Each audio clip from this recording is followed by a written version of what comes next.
Friends, in this session we will see how to find out candidate keys using FDs and the concept of attribute closures. We will use this example from GATE 1999 to see the concept, and the question is relation RABCDE is a relation schema with following dependencies. C produces F, E gives A, EC gives D and A gives B. And the question is which of the following is a key for R, and 4 different options are given. So we need to find out which of the given options is a key for the relation. Now how this question or how such types of questions can be solved. So initially we will take the closure of all the options, okay, using the concept of closure of set of attributes that we have already seen. So if you take the closure of CD, the two options, the two attributes which are available initially will be C and D. Now from C you can obtain the value of F, okay, and we can see that the remaining 3 FDs are not applicable because E is not available, so we can't obtain A. EC are again, C is available but E is not available, so we cannot get the value of D. Make very sure that in order to get the value of D, you need to have attribute E as well as attribute C. Here C alone is present, E is not available, and that's why this FD is not applicable.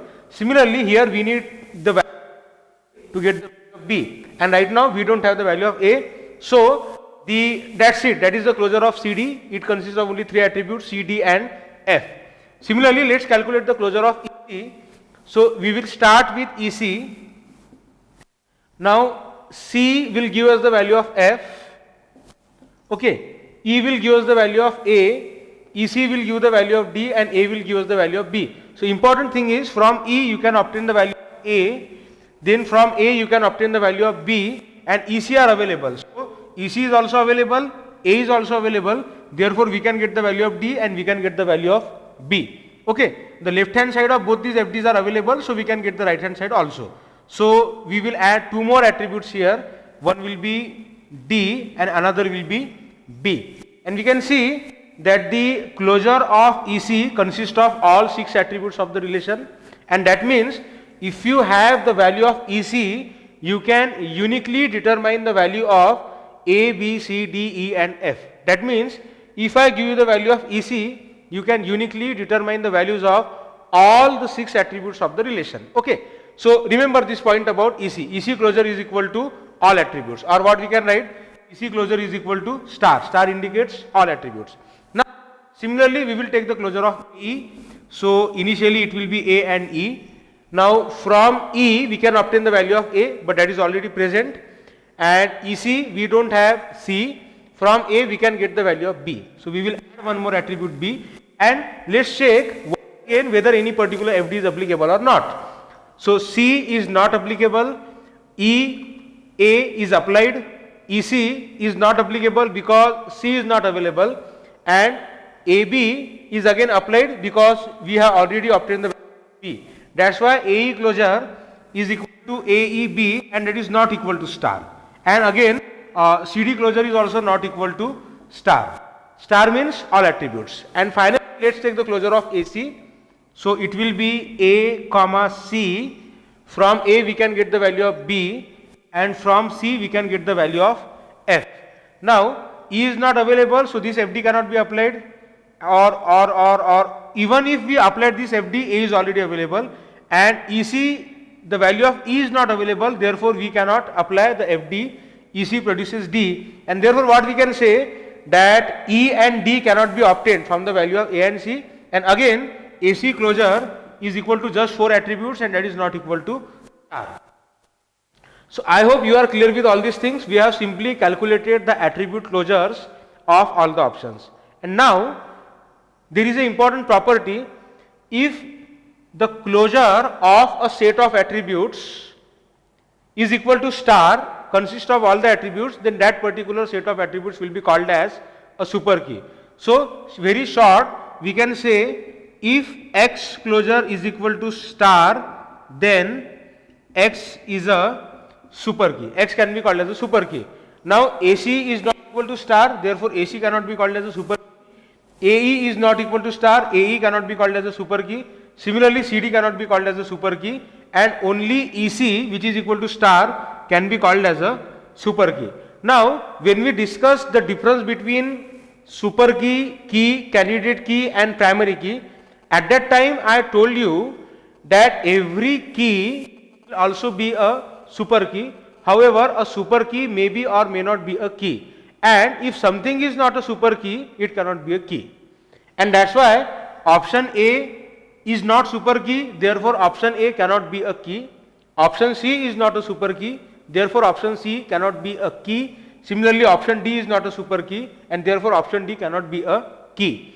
Because key is called as minimal super key, but if something is not a super key, it cannot be a minimal super key. Or for example, CD is not a super key, therefore CD cannot be a minimal super key.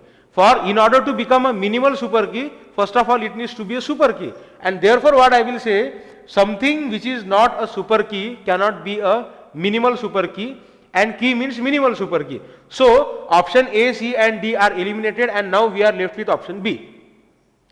Now before I jump to the conclusion and say that option B is the correct answer, obviously it is the correct answer, only one option left. We will see more into the option, we will look more into the option, because whenever X closure is equal to star, you can simply jump to the conclusion that X is a super key.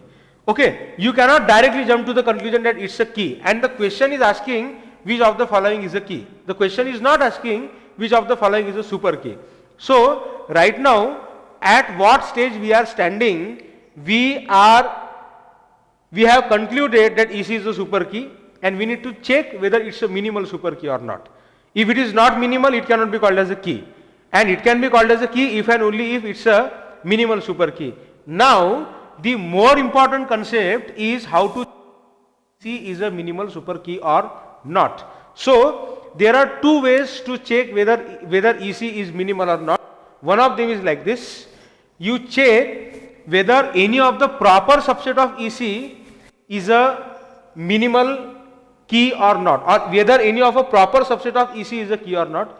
Now how many proper subsets of EC are possible? So one of the proper subset will be E, and another of the proper subset will be C. E alone, C alone. Let's take the closure of E. So E will give the value of E will give the value of A will give the value of B. That's it. We cannot discover other values, and it is not equal to star. Then let's take the closure of C. We will get the value of C. From C we will get the value of F. Only two attributes, none other attribute can be derived, and again that is not equal to star. E closure not equal to star, therefore E cannot be a super key, therefore E cannot be a key. C closure is not equal to star, therefore C is not a super key, and therefore C cannot be a key. So what conclusion we can jump to? That none of the proper subsets of EC is a key, and therefore what I can say, that the key EC is already minimal, and therefore it is also a key, because the definition of key is, a key is nothing but a minimal super key. Minimal super key is called a key. And why I am saying that this particular key is minimal? Because E is also needed and C is also needed. And what is the problem? If you drop E, you will be left with C, and you will get only the remaining four attributes. If you drop C, you will be left with E alone, and you can discover only three attributes. Remaining three attributes cannot be discovered. However, in order to discover all the six attributes, you need E and C together. E and C alone, E or C alone cannot give you all the attributes, and therefore in order to obtain all the six attributes, you need both E as well as C, and that's why what we can say, that E is also essential and C is also essential. Neither E is redundant nor C is redundant. None of the attributes is redundant.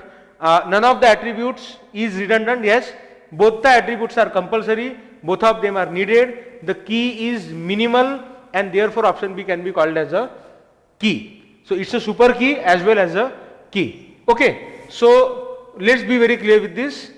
We first of all calculated the closures of all the attributes. In A, C and D, the closure is not equal to star. Some of the attributes are missing. That's why A, C and D cannot be super key. If they cannot be super key, they cannot be key. Then we are left with option B. Here EC closure consisting of all the 6 attributes. Therefore, we said initially that option B is a super key, and then we verified that it's a minimal super key, and then we will say that it's a key. Okay, I don't like directly jumping to the conclusion that it's a key. Okay, now this is wrong. X closure is equal to star, and therefore X is a key. This is incorrect conclusion. Please be very careful with this. It is completely incorrect. You can only jump to the conclusion that X is a super key. Now whether it's a key or not, it depends upon whether X is minimal or not. You need to check it additionally. Okay, and there is one more thing that can be said about this example, and what is that?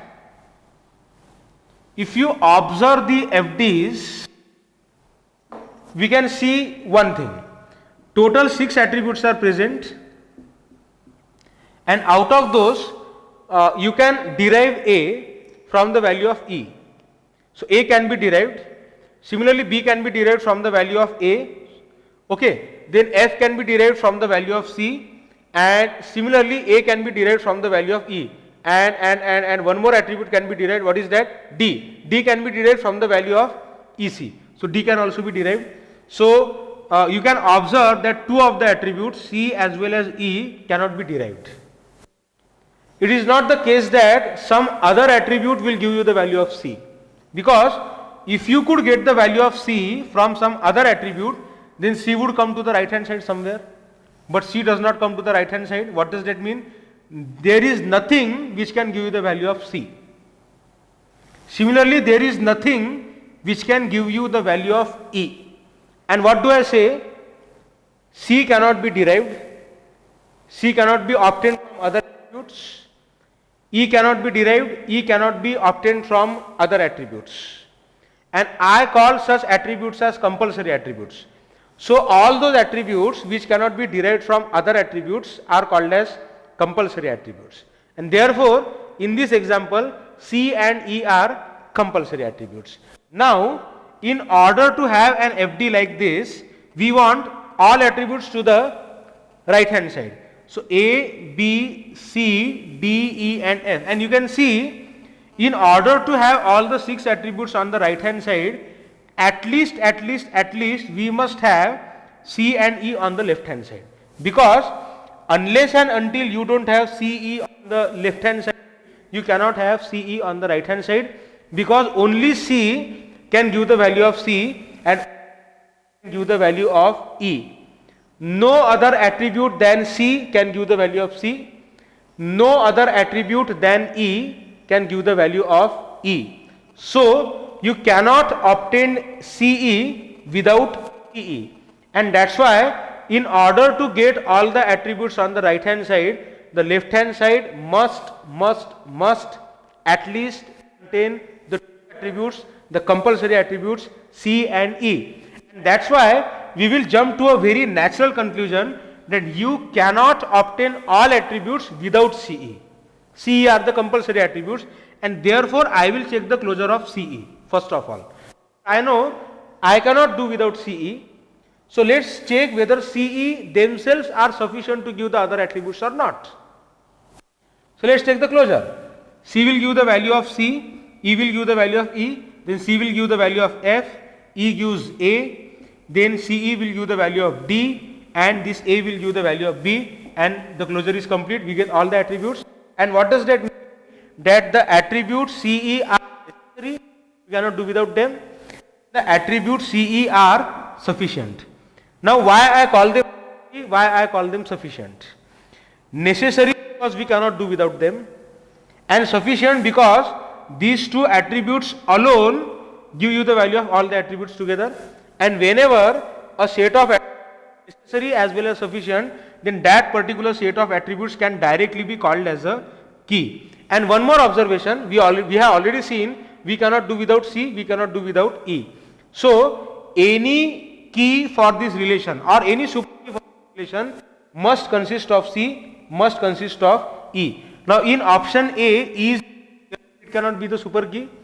Then in option C, C is missing, therefore it cannot be the super key. And in option D, again E is missing, therefore it cannot be the super key. And we know there is only one option in which both the compulsory attributes are present, which is option B. And again we have verified that EC closure is equal to all the attributes, and therefore we can directly say that option B is the correct answer. So what I mean to say, if you in actual exam, you should observe the right hand side, and the observation should be E and C are compulsory attributes, and that's why any option which doesn't consist of both E and C can be directly eliminated, and therefore within seconds such types of questions can be solved. What I will do, I will look for an option which consists of at least E as well as C, therefore A will be eliminated, C will be eliminated, D will be eliminated, and you will be left with option B alone, and therefore option B has to be called as the correct answer, and the attributes EC will form minimal super key, will form key. I hope you have got this argument. We cannot do without EC, and EC are sufficient to give all the attributes. And one more thing, whenever you want to form any other key, for example, let's consider the key C, E and A. Now if you take the closure of these three attributes, this closure will also be equal to star. Now therefore, can you say that ECA is a key? You cannot. We can call it a super key, but we cannot call it a key because it is not minimal. And why it is not minimal? Because we know that the attribute A is redundant. And why do I say that the attribute A is redundant? Because if you drop this, you have got E and C, and they can give you all 6 attributes. And that's why when any of the attribute is redundant, then that particular key cannot be called as minimal, and if any key is not minimal, it cannot be called as a key, it can be called as a super key. Okay, so you need to solve the questions like this. Arguments are, you first check all the compulsory attributes, and whenever, most important thing is, whenever X closure is equal to all the attributes, you should only jump to the conclusion that X is a super key. Don't be in hurry to call X a key. Before you call it a key, make sure that X is minimal. Thank you.